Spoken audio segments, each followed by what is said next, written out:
Hello everyone, it's Rachel from rwcrafts.com. Today I am sharing with you how I created the April 2015 Tim Holtz tag. So this is inspired by Tim's April tag. I know I'm a little late, but when inspiration comes, you just have to take it for what it is and go for it. So I just showed you the tag that I already completed, and I'm going to make a second tag using the exact same techniques as what I did in my first one. So first I'm going to start by stamping this gorgeous flower stamp with archival black ink, which means that it's permanent. We will be watercoloring. This stamp is from Unity Stamp Company. It's from their April 2014 SMAC kit. Now their SMAC kits stand for Scrapbooking, Mixed Media, and Altered Art kit. So this is actually one of my favorite of the SMAC kits. The flowers are really, really gorgeous. So I'm stamping this onto some Ranger watercolor paper. And I am stamping it on the more bumpy side, which is also what Tim did in his example for his April tag. So now I'm starting with two blue distress markers. I'm using first Tumbled Glass, and then later I'll be using Salty Ocean. I'm scribbling the marker onto my acrylic block,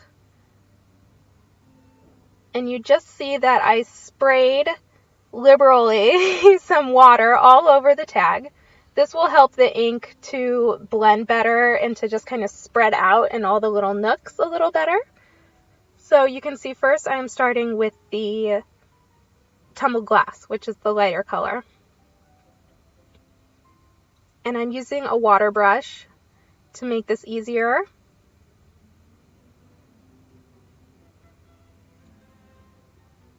So right now we're really just working on the background.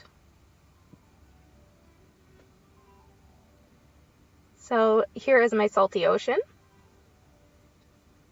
And I just put some water on it with my water brush and pick it up. I'm putting it in just kind of randomly to add more dimension to the colors.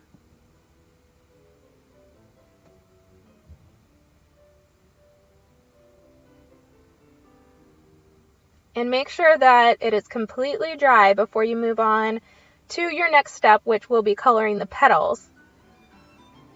So I am coloring this top one with Seedless Preserves. Ideally, you would want to use the brush tip on your distress marker, but my brush tip was not working. It was very dry, so I'm using the fine tip, and I'm just drawing along the border of each petal, and then I'm pulling the ink out with my water brush. And since distress ink activates with water, this will be easy. This will do naturally. It's what it's supposed to do. So I'm going to do this with each petal.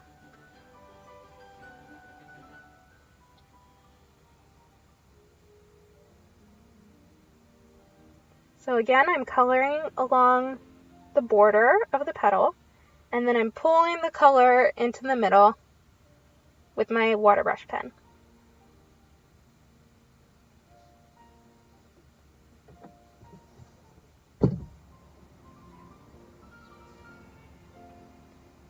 And I'll speed things up for you so you don't have to watch me do the entire thing.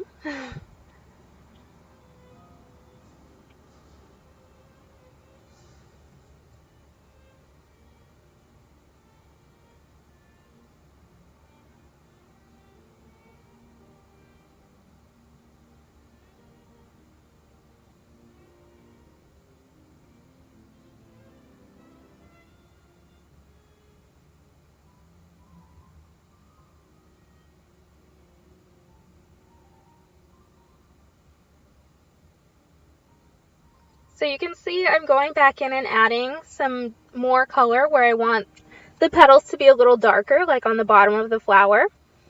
So now I'm going to add my second layer, which I'm using Picked Raspberry, which is a nice pink color. And I'm just going to scribble that onto the block and pick up some of the color and add it to the middle portion of each petal.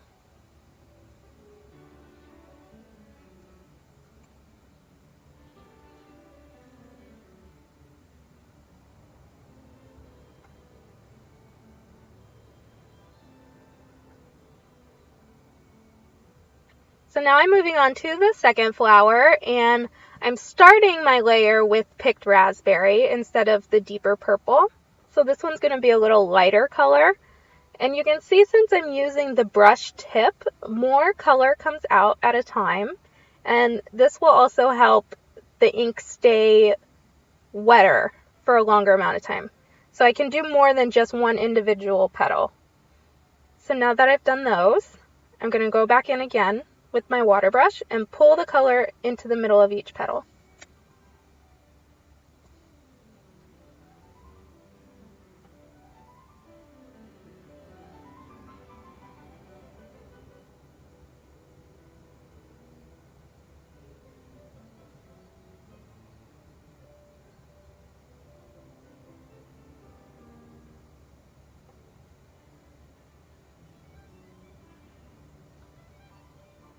So now to fill in the middle section of those petals, I went in with some tattered rose, and I scribbled tattered rose onto my acrylic block, and I'm picking it up again with my water brush to fill in the middle. The color in the video is very subtle, but it shows up more in person. And I liked how that looked so much on the bottom flower that I went in and I added it in a few spots on the top flower as well, just to lighten it up.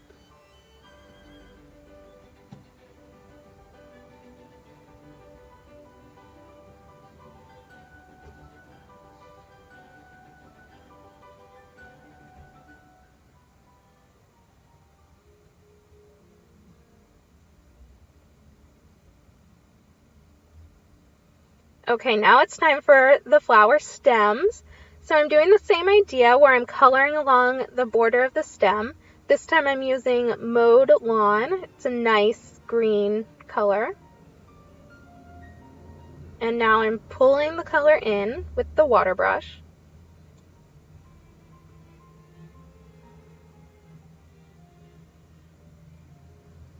And for my second layer, I'm using crushed olive. Now I don't have a crushed olive distress marker, but that's fine. I can go in with my ink pad and I can do the same thing as I've been doing with the markers. And I just swiped my ink pad onto that acrylic block, and I'm picking up the ink with my water pen and filling in the middle of the stems. I really like the combination of the crushed olive and Mowed Lawn. It gives such a pretty bright green color.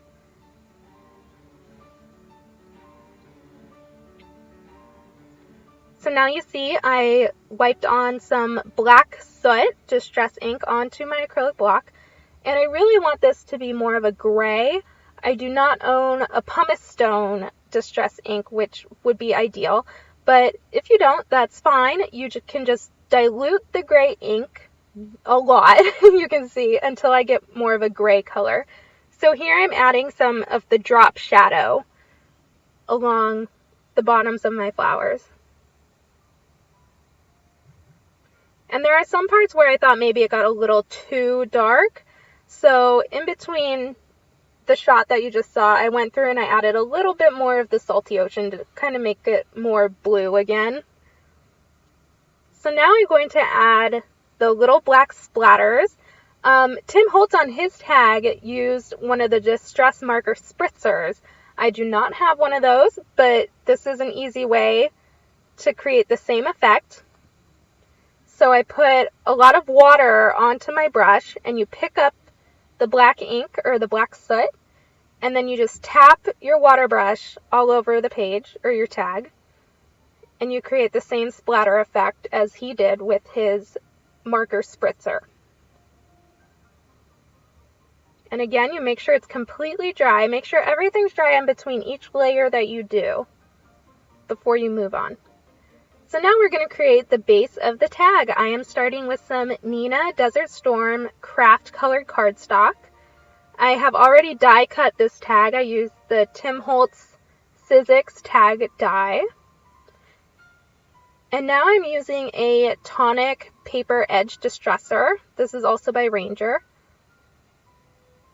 So you just rub it along the edge of your tag, and it will create this kind of torn effect. You can't really see it now, but once we add some ink on top of it, it'll really show.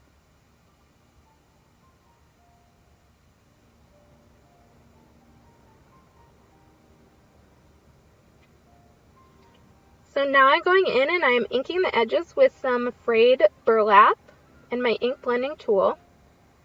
And you can see just putting that brown ink along the edge really picks up the torn edges that you created with the tonic distress tool.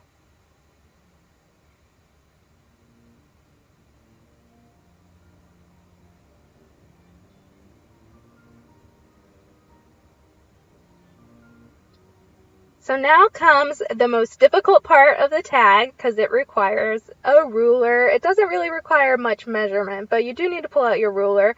So here I grab my T ruler and I'm drawing a line at the bottom, not all the way across. You want to leave a little bit of space because you don't want to cut it out. You just want to create a slit, an opening slit. And I actually measured the letter.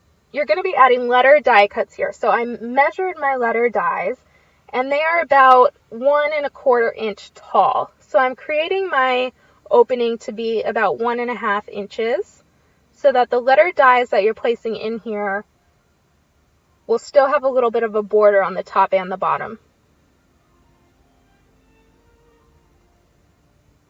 And now you grab your cutting mat and a craft knife. I'm using my favorite craft knife from Fiskars. It fits really nicely in your hands. I can't even tell you how many craft knives I own and have tried, but this is the best one by far. And the tip to not cutting your finger off when using a craft knife is to go slow and don't push down as hard as you think you do. You can always go over it a couple times as I'm doing. But when you push down really hard, that's when you kind of start to lose control of your knife and maybe you could cut yourself that way. So you can see I'm cutting along the line, but leaving some space at the edge because, again, you don't want to cut it all the way off.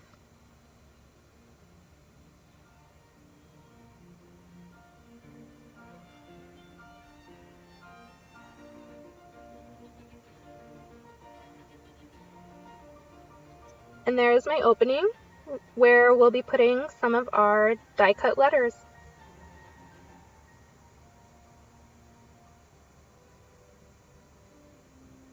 I'm just erasing my pencil marks for a cleaner look. And I'll speed this part up for you because I fussed quite a bit to get them as perfectly straight as I could. So I'm going to be spelling out the word life, and I wanted it to be straight, as you can see.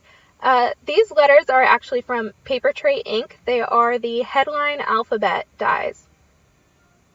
And then to keep them where I want, I go over them with a piece of washi tape. And then you can arrange them on your tag as straight as possible. And after I fuss a little bit, I'll get them where I want. And I'm going to run this through my Big Shot die cutting machine. And now that it's been through the die cutter, you just peel off the washi tape.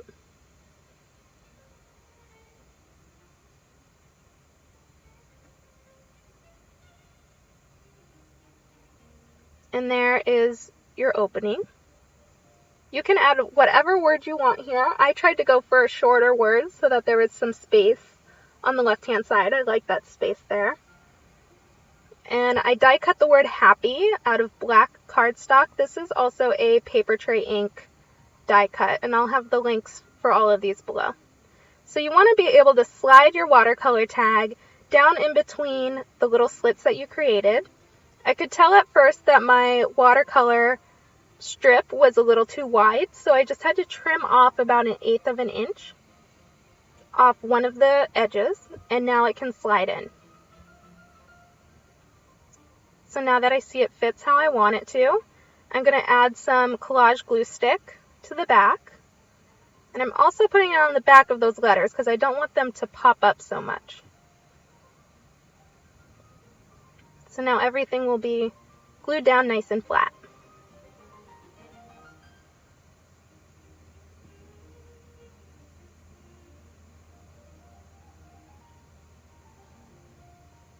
So like I said, the hardest part is over. Now you're really just adding the details to your tag.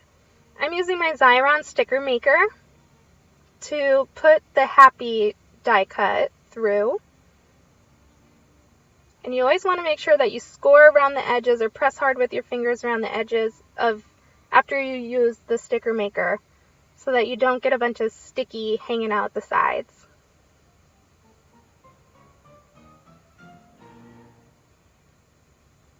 And I wanted to place those P's that are hanging down in between the letters of life so that it just looks a little more nestled.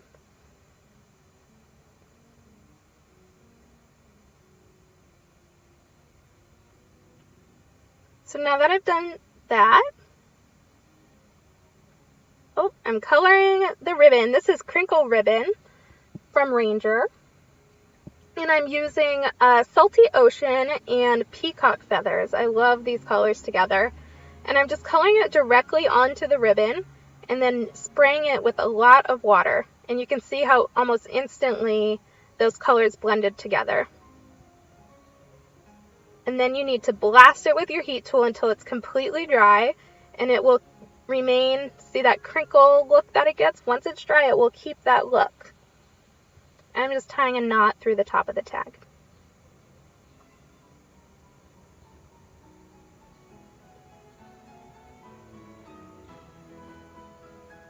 And Tim Holtz added a little star to the side of his tag, and I'm going to do the same. I'm actually using these mirror star stickers from Die Cuts with a View, and I'm covering them with some alcohol ink.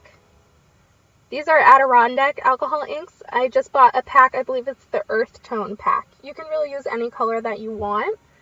And I have also found that Copic markers will work for this because Copic markers are, in fact, alcohol markers. So if you don't have one of these, then go ahead and try just coloring it with a Copic. And I dabbed on some of the greens so that I could make it more of a teal color. And I really like how that star turned out.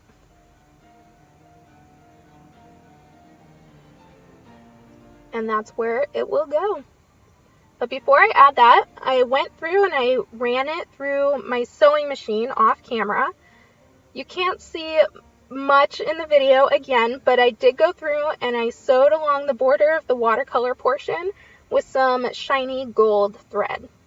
As Tim said, it's all in the details, so get your butt out of the chair and go over to your sewing machine because I promise it looks really good.